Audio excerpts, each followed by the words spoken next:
the lesson for 2.4 is kind of a continuation of what we did in 2.2 and eventually 2.3, and it kind of mashes them all together. This is, I guess, the synthesis of all the topics from those sections. So we're going to be showing you a couple more theorems, or one more theorem, that was very useful back in the day where we couldn't use technology. The good news is you guys are allowed to use technology.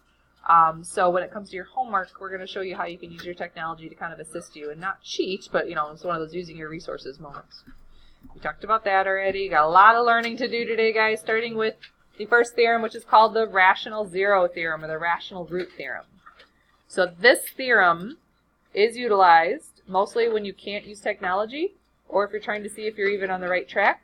And essentially, I view this theorem as, oh, something very easy I can get right on my test next week. It won't be until next week that we test this rational root theorem. So here's what the rational root theorem states. It is the positive and negative versions of all of the factors set up in this ratio. So you take the factors of the constant. So the constant, remember, is the number at the back end of the polynomial that doesn't have any variables on it. And you divide it by the factors of the leading coefficient. So when I'm referring to factors, I'm talking like old school little kid factors. So let's see an example. I think there's one done for you on your paper, but I don't want to look at that one yet because it's already done for you, so there's like not really any mystery.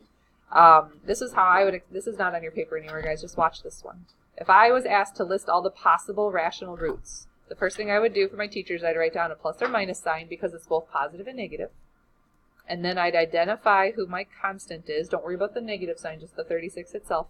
Can y'all list me the factors of 36 and try to do it systematically so we don't forget anybody? 1 and 36. 2 and 18. 3 and 12. Yep. 4 and 9. And 6 and 6. Yep. So there they are. And then we're going to divide it by all of the factors of your lead coefficient. Well, your lead coefficient is a 2. There's only 2 factors of 2. What are they? 1 and 2. So this is not a good answer. This is kind of gibberish if you look at it. So what I have to do for my teacher then is I don't need you to write plus or minus in front of each number. Just put a big plus or minus sign in front and then start listing me out all the numbers that you see. So it's all of these numbers divided by a 1. Well, that would be a 1 and a 2 and a 3 and a 4 and a 6 and a 9 and a 12 and an 18 and a 36. And then it's all of these numbers divided by 2. So a 1/2, I'm not going to write down 2 over 2 because what's 2 over 2? And I already wrote down 1. Then I'll write down 3/2. I'm not going to write down 4/2 because that's 2. I'm not going to write down 6/2. I'm totally going to write down 9/2. That's not listed yet. 12/2 is done, 18/2 is done, and 36/2 is done. So I got a little comma happy there. Let me get rid of that one. How many possible rational roots did I just list out?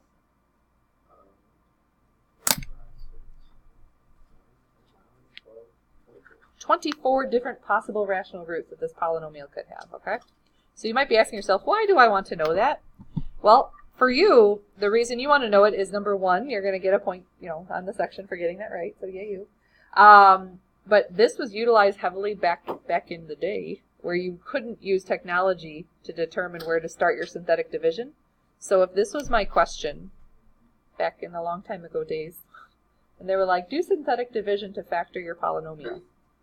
Well, they taught us some other tricks too, some other rules about sign changes, but I had to do guesses. And I'd be like, I don't know, 2 sounds good, so I do synthetic division with a 2, and then if the remainder came out to 0, I'd be like, yay! And if the remainder didn't come out to 0, I'd be like, boo, and I'd have to try it again. So that's not great. So you're like, well, I'm never going to do that, right? You're not going to make me do that, right? And the answer is right. I'm not going to make you guess and check until you get the right factor. But here's what I will have you do. If this problem continued on, and I said, you know, go ahead and use your calculator to figure out a good place for you to start synthetic division. Well, if you look at this polynomial, and you think that this polynomial totally crosses at x equals 5, look at that list. Is x equals 5 a possible root? I don't see 5. You were just being sassy. There's no 5 in that list, so I wouldn't bother thinking 5 because it's not one of the listed ones. Sometimes we get kids who, like, the pixels aren't great. We know that on the calculators, and they think it crosses at a certain value, and turns out it does not. So you have to be careful. This list is all the rational roots, right? Not the irrational ones. And it's not all of the roots, it's just all the possible roots. So back to the example that is done for you. They did the same theorem. They wrote plus or minus in front of each of the integers. That's how Mrs. Hoffbauer's kids have to do it. What a big meanie pants. I don't make you put plus or minus in front of all of them so you can all sleep happy tonight. She's not mean at all, I'm kidding. Alright, so I don't care if you listed them all out with plus or minus in front, but I do need to see them listed separately. This one was very boring because your lead term had a coefficient of 1. So when I divide all of these factors by 1, like, it just gives you the factors back again. So what they did is they says, oh, by the way, and this is how it will be on your no calculator test on Friday if I were to ask you this question. I would just tell you who's a rational root. I wouldn't make you go to a calculator since I wouldn't let you have one. So they put -2 into the synthetic division process, and they got a remainder of 0, which is what we're supposed to get if they're rational root factors, okay? Or if it's a factor of the polynomial. And then they're left with a depressed polynomial of x squared minus 7x minus 3. So up until today, I kept giving you guys polynomials that factored really nicely. Is this one got a factor? No. So if I ask you to find the 0 of this polynomial, the zeros of this polynomial, how can you find the solutions to quadratics if you can't factor them? Quadratic formula always works. All right, so we do opposite of b, plus and minus square root of b squared, 49, minus 4 times a times c, all over 2a. And I can already tell this is going to be a little funky. This is 49 plus 12, so what is that, 61? So you have 7 plus and minus the square root of 61 over 2. Guys, those are nasty. These are referred to as irrational roots. And you might be saying, Abruzzo, but wait. You didn't have anything that resembled that in your list of roots when you did that theorem at the beginning. Remember, that's called the rational root theorem. It only lists the possible rational roots. If they're funky and weird and irrational, you're not going to see them in that list. So the zeros for this polynomial are 7 plus the square root of 61 over 2, 7 minus the square root of 61 over 2, and then this was a cubic. You're supposed to have 3 roots. Guys, where's the other one? The -2 that we started the whole process with. So 1 nice rational root, 2 icky ones. It's all right. It happens. The good news, maybe bad news, is that if you have an icky root, you're going to have his conjugate twin there, because they come in conjugate pairs. We learned that the other day. All right. Let's take a look at, we did that already. This is what your homework's going to look like. So we're going to give you a higher level polynomial, and I want you to list all the possible rational zeros and then determine which, if any, are actually zeros. So the first thing I'd have you do on the test is use your rational root theorem to find the possible zeros. So the possible zeros are, and then you set up a big old fraction, throw a plus or minus sign down in front of it so you don't forget that part. That's really crucial. All right, help me find all the factors for starting with the constant. Who's the factors of all your, what are all the factors of your constant? 1 and 20, 2 and 10, and 4 and 5. And then your coefficient, your lead coefficient, oh, must be your birthday or something. What's your lead coefficient here? Oh, that's nice. So when you divide by 1, nothing really happens. So I'm just going to go ahead and list all my possible zeros. They're either at positive or negative 1, or 2, or 4, or 5, or 10, or 20. So now this is where you, I don't like to call it cheating, but you're going to use your resources, and you guys would graph this on your calculator. So go ahead and do that for me. And then what you know about your possible rational roots and what you see on your calculator should be telling. So where do you think this x-intercept or this 0 is right here? I know it's really hard to read on my slide, but on your calculator you should get a pretty good picture of it.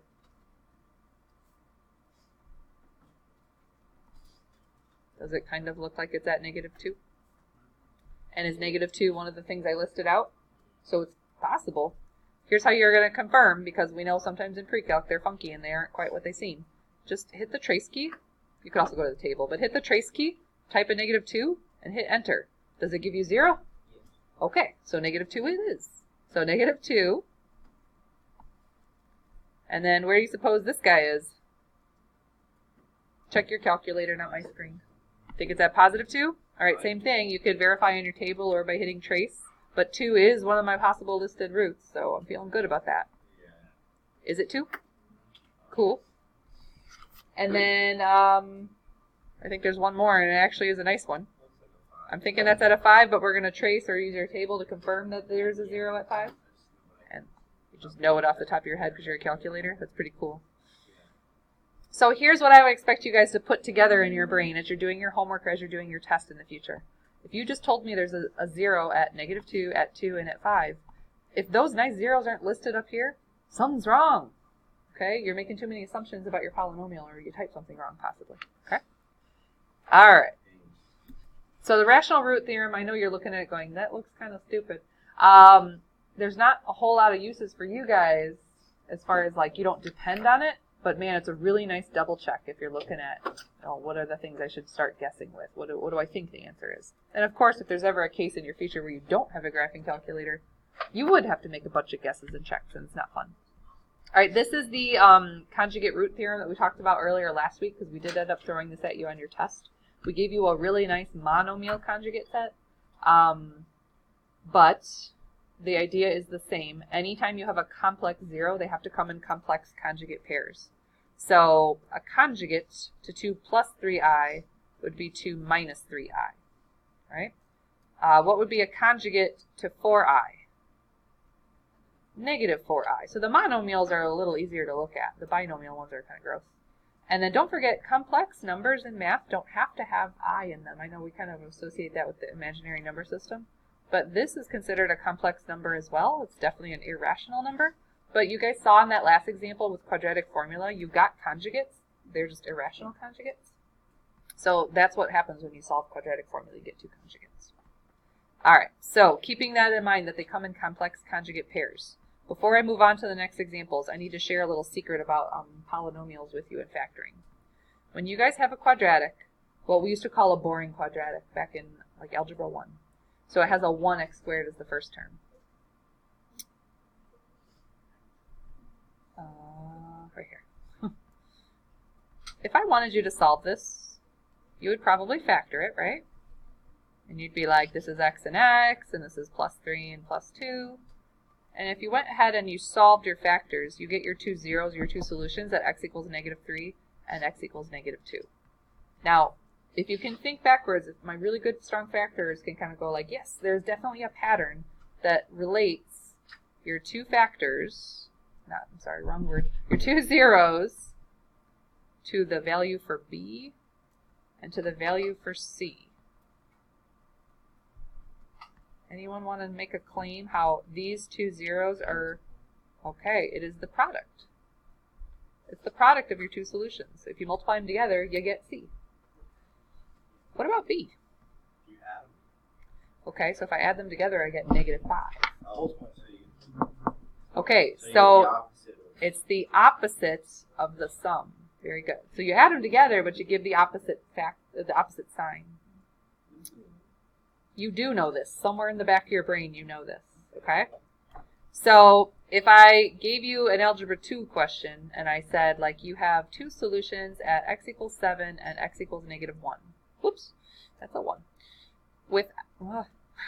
Try again, numbers, so -1. Without putting them into factors and foiling them out, you should be able to give me the very lame quadratic.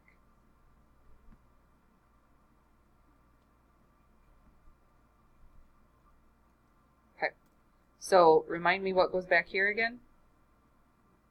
It's supposed to be the product of my 2 solutions. So Adam's telling me -7. And then what goes in the middle here is the opposite of the sum. So if you added these together, you'd get 6, and then the opposite of that would be a -6. Now, no one on the planet would write plus -7, Abruzzo. What are you thinking? Let's erase that positive sign. So you're like, well, so what? Like, it wouldn't have been that hard for me to write x -7 and x plus 1 and then FOIL it back out. Like, it would have taken me like 12 seconds. That would have been great. I agree. It would have been great. But what if I give you something like this? What if I tell you one of your zeros is at 2 plus 3i? What do you know is also a 0, by the way? 2 minus 3i, because they come in complex, oops, you said the right thing, I wrote the wrong thing. They come in complex conjugate pairs, right? So you're like, okay, well, so what? I got it, I got this. So you're supposed to go and write them into factors. This is not an example in your notes, guys, just watch this for now. So when you write them as factors, you usually take x minus the 0. So what does that look like? Well, children, it looks like this. You're not going to like this. No one does. Throw your zeros in. Oh, geez. Can't write today.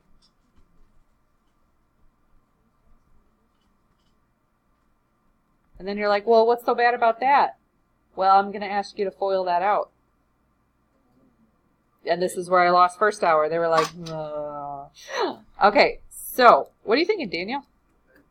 Well, just curious. Aren't those solutions? Yes. Up at the top? Yes. So shouldn't those be the opposite? Well, they are. I just didn't distribute it into it. It's a binomial solution, which makes everything really messy. Like if this was just 4, it'd be x minus 4. So if you were to distribute the negative here and here, you would get exactly what you're talking about, but I'm not gonna. I'll tell you why. Because if I did this the long way, I would do that. I would distribute the negatives. I would have essentially trinomials times trinomials. It'd be a good amount of fun. Can we all take a shortcut on this, though? Yeah, we can. Please. Remember our little shortcut about our trinomial we were just talking about. Why am I using red? That's going to confuse everyone. All right, so x squared. And then you're supposed to do... Do you remember how the pattern worked? No. It is the opposite of the sum. Oh, that. And then the product. Okay. Well, let's start with the easy one. What would it look like if you summed these together? Okay, if you sum them, that means you add them together, guys. 2 plus 3i plus 2 minus 3i. Oh, 4. It's just a 4. Yay. So the opposite of the sum is a negative 4. That's not too bad. Okay. Now what about the product? We multiply them together. So what is 2 plus 3i times 2 minus 3i? Well, we do have to FOIL it out a little bit. So you get 4, but notice these are conjugates. So they cancel the arches. And you get a minus 9i squared. Ladies and gentlemen, what is 4 minus 9i squared? 9. 4 plus 9, Oh, sorry. which is 13. Guys, this is the trinomial you would get if you FOILed this out. That is a shortcut. And trust me when I tell you, you want to use the shortcut if this ever comes up in your life, which it totally does in your homework. Okay? So, you're like, well, what's my other option? Disgusting math. You'd have to distribute the negative, create trinomials, FOIL the heck out of them. The work ends up being this long. It's awful. Okay. Take the shortcut. All right, so now that we know the shortcut, guys, we're going to take the shortcut. So let's look at this example. It's already done for you. Actually, this one you don't even need the shortcut because your factors are not binomials. We'll talk about what that means in a minute. Or I'm sorry, your zeros aren't binomials. This one's already done for you, so just watch with me. This is very much like the question you guys had on your test on Friday. You have to write a polynomial of least degree with real coefficients, so your answer can't stop with i's. And they give you a couple of clues. It says you have a 0 at 0, and you have a 0 at square root of 2i. Now, first of all, I hate that they write it like that. I'm going to write the I in front of the square root of 2, because otherwise it looks like my I is underneath the radical, and that's really wrong. Hey guys, I think you secretly know something else, though. Don't we have another 0? If there's I squared to 2, doesn't that mean there's also a negative I squared to 2? Because of the complex conjugate rule? Okay. So now, what it's already done for you, but what you would have done is write your polynomial in factored form. They show on the paper to write x minus 0, because yes, that is technically the factor for 0. What do normal humans write? You just write x. So it's okay. X minus I squared to 2 and x plus I squared to 2 would be, I squared to 2 would be the factors. Now this is where some people stopped their work on Friday. Why is this not correct? You can only have real coefficients, and right here you have i's. So you need to rewrite this as a quadratic, which for you guys meant to FOIL it out. With these being monomials, I don't think it would be horrible for you just to directly FOIL them out. If you have binomial zeros, that's where it gets nasty. Okay, we'll see one coming up on the next example. So this is very much like the one you guys had on your test just now. So x times x is x squared. The arches cancel. I'm not going to write them down. And then when you multiply negative I squared to 2 times positive I squared to 2, that gives you negative I squared times 2. Children, I squared is negative 1. So this is a plus 1 times 2. This is a plus 2. I would leave my answer just like that. I think on your example on your notes, they went ahead and distributed the x into the x squared plus 2, and they wrote it as a standard form polynomial. There's never going to be a moment in my life where I'm like, yes, please, FOIL everything out. Yeah. No, thank you. Maybe the SAT, but not me, man. All right, flip over.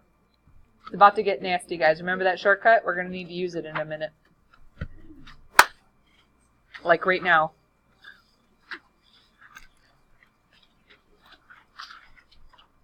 Okay, so this example is a quartic polynomial. That's a big dude. We're going to have to do a little work with this, and they gave me a clue. It said that you have a 0 at 2 plus I. So guys, if you have a 0 at 2 plus I, they went ahead and said, well, that means you also have a 0 at 2 minus I because of the conjugate theorem.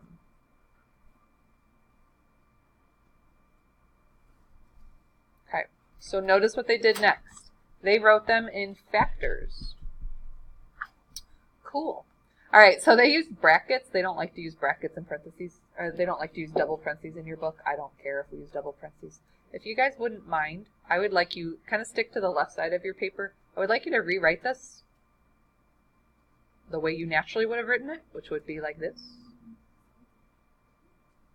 So just parentheses, lose the brackets.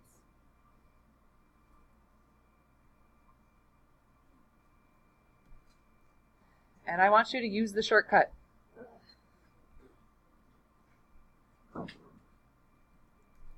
I do not want you to FOIL this together. It would be awful. It's not even FOILing anymore. Okay. So the shortcut, if you forgot what the shortcut is, you might want to jot this down. This is the shortcut. Okay? X squared, and then the opposite of the sum times x plus the product.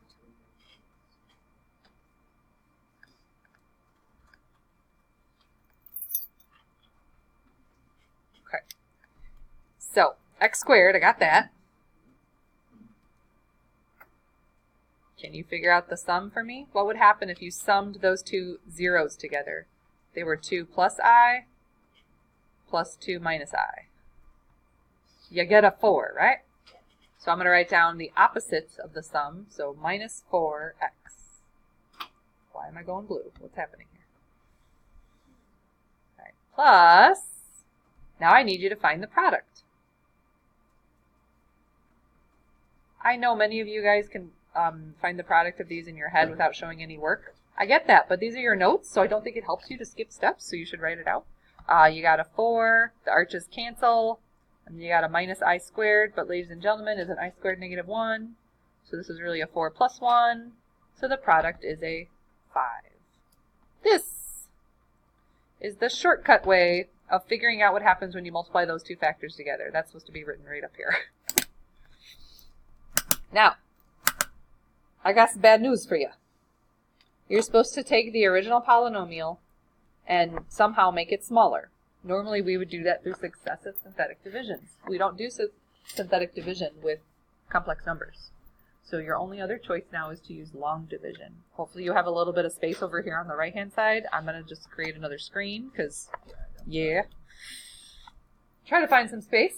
I'm going to do a little long division over here. Ready? X to the 4th minus 5x to the 3rd. This is just the original poly. This is so much fun. This is where first hour got really demoralized. They were like, meh. And we're dividing it by that quadratic that you guys just figured out for me. That much cleaner looking quadratic, right? It was an x squared. I already forgot it. Was it minus 4x plus 5? Yeah. Okay, cool. All right. You did a nice job on long division, I will say. Very, very few of you do I need to write nasty grams to. All right, so x to the fourth divided by x squared is x squared. Now you multiply the x squared times the entire divisor. Make sure you distribute all the way. And you get x to the fourth minus 4x to the third plus 5x squared. Okay, this, some of you I think need to go back to using parentheses around the subtraction step because you're making mistakes. Negative 5, this becomes a plus 4, so negative 1x to the third minus 2x squared. And you got to bring down your 19x. And then the fun starts all over again. So you take negative x to the third, you divide it by x squared, and you're left with negative x. So now the negative x gets thrown in. So negative x to the third plus 4x squared minus 5x. I hope you're watching my mistakes happen and telling me when they happen, because you know they're going to happen. All right, here we go. Negative 2 minus 4 is negative 6x squared plus 24x. And then you got one more term to bring down, and this will be our last line, so thank goodness. Now, we've been claiming that what we're dividing by is a factor. Like, that was our claim. So what should my remainder come out to? Better come out to 0, otherwise y'all did something, or you didn't tell me my mistake. All right, so negative 6x squared being divided by the 1x squared is a negative 6. Throwing the negative 6 into the factor, whew, look at this. Negative 6x squared plus 24x minus 30, and when you subtract all those, what'd you get? 0, yay! All right, cool, we're not done. All right, so what does the question say? It says the 4 zeros are, now this was kind of nice of them. They went ahead and they listed the gross zeros for you already. They said you have a 0 at 2 plus I, you have a 0 at 2 minus I, and you're supposed to find the other two zeros. Y'all, you have the remaining quotient. You just found it. What was the quotient to our long division question we just wrote down? X squared. Okay, x squared minus x minus 6 is what you ended up with a quotient, right? Guys, you have two zeros that you can find just through normal means of factoring right here. So Cameron's saying factored into x minus 3 times x plus 2. So then what are your zeros, Cameron? 3 and negative 2. Yeah. Very good. Okay, and then it's like, and this is where first hour got really mad, because then they come back and they're like, oh, but go back and write it as factors. So this, notice this is a new concept for you guys. It says linear factorization. Linear factorization is where you just simply take all your zeros and you write it in linear factors. So they don't want you to like refoil that all together. The only benefit to linear factorization is you can clearly see like each one of the zeros separately. So that's kind of nice. So go back and write this in factored form. X minus 3 times x plus 2. So I think one of the most challenging parts of this section on your test when we actually test 2.4 is just reading the instructions. If it says write a polynomial with no complex or no imaginary coefficients, then you have to know to FOIL that mess out. If it says write linear factors, you have to know to keep it all factored. It's very irritating, and it's a big lesson in vocabulary is what it is. Okay, that was fun. Let's do like 12 of those. All right, so this, write the polynomial of least degree with real coefficients in standard form. That has zeros at here, here, and here. As long as the integer coefficients factored form is fine. All right, so even if the instructions in the book say standard form, as long as you've knocked out the i's through foiling, then we'll be happy in PreCalc, okay? So you might notice the answer key has like the standard form answers where everything's foiled out. We don't necessarily need you to go that direction, okay? Leave them in factored form as long as you've knocked out the i's. So this is a question like we might see on our test. So your polynomial has zeros at negative 4, 1, and then these weird things. 4 plus I. Well, I think there's a secret here.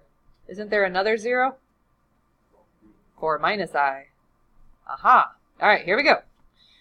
So we're going to take your zeros, and we're going to write them out. Here we go. So negative 4 would be a factor of x plus 4. Positive 1 would be a factor of x minus 1. And this is where kids get a little confused. So it's x minus, now notice this time they're not monomials, so you have to use this weird factored binomial looking thing. So it's x minus the quantity 4 plus I, and then x minus the quantity 4 minus I. Now, these first two factors, I am not concerned about them at all. It is this thing right here that's giving me the problem. My teacher would not accept this as my answer. Okay, so we're going to use the shortcut. So just remind yourself how the shortcut works. It's going to be x squared, and then it's going to be opposite of the sum plus the product. So the opposite of the sum times x, and then plus the product. All right, help me out, y'all. What happens when you add these two solutions together? If you take 4 plus I and you add it to 4 minus I, what you get? You get 8, so the opposite of 8, better known as negative 8 with an x after it.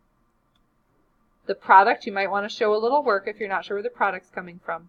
If you took 4 plus I and you multiplied it by 4 minus I, the conjugates work out pretty nice. You get a 16, and then plus 1, so you get 17. Teacher does not care if you take it all the way down to standard form, because that just seems like a waste of everyone's time. I love this form right here. It's in factored form with real coefficients, and everything can stay factored at that point. All right, so then, I'm sure it gets more exciting. I'm sure it does. All right, this is what you're going to see coming up. All right. If I can get through at least 4, will be good. I'd kind of like to get through 5, but maybe we'll save 5 for tomorrow. This question really bothers kids because it's like they're all kind of similar questions, but you got to read the vocab real carefully. The first thing I want you to do is write it as a product of linear and irreducible quadratic factors.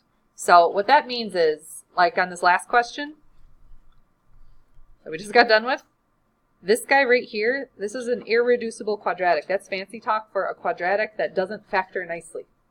So if you have a quadratic that doesn't factor nicely, you stop. But if you have a quadratic that factors nicely, you got to take them all the way down to their normal factors, okay? Then the next thing they're going to ask me for is the product of linear factors and all the zeros. I would claim that these should be reversed. I would find the zeros first and then go back and write the product of linears. I'll show you what I mean by that in a minute.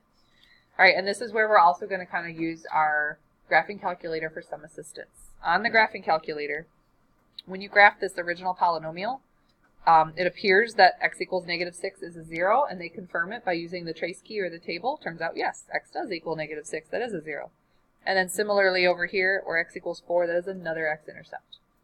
So they confirm those on the calculator. That's us kind of cheating with the technology, and that's okay. And now we're going to take this quartic, and we got to break it down to a quadratic. So we have to do successive synthetic divisions. Thank you. Yep. So successive synthetic divisions. It is your choice which one you guys would like to start with. You want to start with the negative 6 or the 4? Negative 6. Just want to get it out of the way, Taylor. All right. So coefficients here are 1 and 2 and negative 15 and 18 and negative 216. Now, if we're claiming these are x-intercepts, what should my remainder come out to? Better be 0 from the graph. Yeah. All right, here we go. Better be 0 or else Taylor lied to me. All right, so we got negative 6 added with a 2. We got a negative 4. Let's see, that's a 24. That's a 9.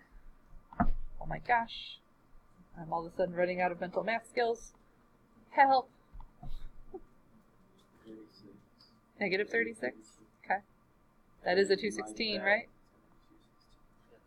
Well, that's okay, because it was supposed to. All right, so we must have done something right. But now we're only down to a cubic. I can't handle a cubic polynomial, guys. We got to do another layer of synthetic division using your other factor, or your other 0. Use the depressed polynomial, though. Don't go back to the original. All right, so where are we at? 1 times 4 is 4. This is fun. You're going to get a bunch of zeros here. And once again, I got a remainder of 0, so y'all did great. So you took a quartic You knocked it down twice, which means you are left with a quadratic. This quadratic is 1x squared, no x's, plus 9. So when I go to answer part A, where it says, write your polynomial in a linear and irreducible quadratic factors. So this quadratic right here, does this factor nicely without getting fancy? It does? How are you going to factor it? That only works for x squared minus 9. So unless we want to involve some imaginary numbers, I think the answer is this doesn't factor nicely. So I'm going to leave this as the quadratic, irreducible quadratic of x squared plus 9. And then apparently there's two more factors sitting out here somewhere. Who are they? X plus 6 and x minus 4. Very good. From your things you stole off your calculator, essentially, from your synthetic divisions. So that's the answer to part A. Now part B, they want you to write them as linear factors. So there are some of you out there that can totally factor this right off the top of your head. And if you're like, that is not me, then what I would want you to do is go down to part C and tell me what your zeros are, and then we'll come back to part B. Okay? Your zeros, well, we already knew x equals negative 6, and we already knew x equals 4. But what would be your other two zeros that you would get when you solve this one? Well, you'd subtract the 9 over. And then when you square root them, what'd you get? Positive and minus 3i. So, I already knew these factors. I wasn't worried about these. What does this look like when you take positive and negative 3i and you throw them back in the factored form? X plus 3i and x minus 3i. So the pattern that you were trying to use earlier, Taylor, the difference of two squares pattern, technically does work if you remember that the square root of negative 9 is, yeah, it's a little confusing, right? Some of you are going to catch on to that pattern shortcut real quick on the difference of two squares, the monomial ones. Some of us are like, it's not really worth it. So that would be my suggestion to you guys. If you're like, if you're answering all three of these questions, I would actually answer this one and then come back to this one. I think it makes more logical sense for kids to do that, but it's up to you. All right. Oh, great news. We have time to do this one. All right, on the calculator. Oh, boy. You have a Quartic again, and they found a couple of zeros for you. They found one at negative 3. They found, oh, there's not one at negative 1. And had they done the rational root theorem, they would have realized that wasn't an option. So the only other one that they had to kind of fiddle with a little bit on the calculator, they got a negative 1.25. So, y'all, you have to use synthetic division with a decimal, and it's okay.